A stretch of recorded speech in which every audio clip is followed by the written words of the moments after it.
అందరికీ నమస్కారం. ఈ కవిత సారంగ పత్రికలో రావడము నాకు చాలా సంతోషంగా ఉంది.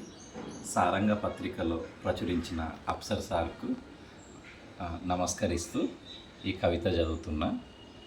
కవిత పేరు ఇంతకు ముందు నువ్వు వచ్చుంటే. ఎన్నిసార్లు పిలిచినా ఒక్కసారన్నా రాకపోతివి. లోకం మీద పనునుండనోళ్ళు ఎవరు చెప్పు. పండుగకు రమ్మని పిలిస్తే పరీక్షలున్నాయని చెప్పినావు. తమ్ముడి పెళ్ళికి వస్తానని చెప్పి రాకుండానే తప్పించుకున్నావు. నువ్వే రానప్పుడు ఎన్ని కట్న కానుకలు పంపితే ఏం లాభం.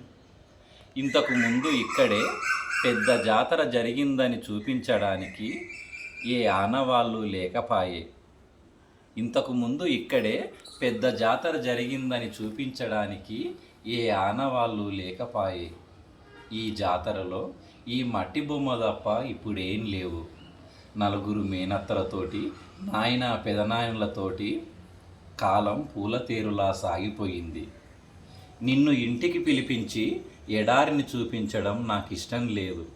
కానీ నీవు అడుగుపెట్టిన చోటు ఒక ఊట సెలిమే. నువ్వు చూసిపోయిన తర్వాత ఆ సెలిమ ముందు కూర్చొని గొంతు తడుపుకుంటాను. పూల చెట్లన్నీ కూలిపోయిన తర్వాత ఇల్లు చూడడానికి వచ్చావు. వాకిట్లో నీకు ఏం చూపించి మాట్లాడను. చుక్క దిగినట్టు ఒక్కసారన్నా వచ్చుంటే ఇక్కడ వారిన చెమట నదుల గురించి నువ్వే చెప్పేటోడివి కదా. ఊరు మీదంగానే పోతున్నావంట. ఒక్క పూటైనా ఉండిపోతే మా పిల్లి ఎంత ప్రేమగల్లదో నీకు తెలిసి ఉండేది. పెను తుఫాను తర్వాత చూసిపోవడానికి వచ్చావు. కొంచెం ముందొచ్చుంటే పొయ్యి రాజేసి జొన్న రొట్టెలు చేసే ప్రేమ తావుల్ని చూపించేవాడిని.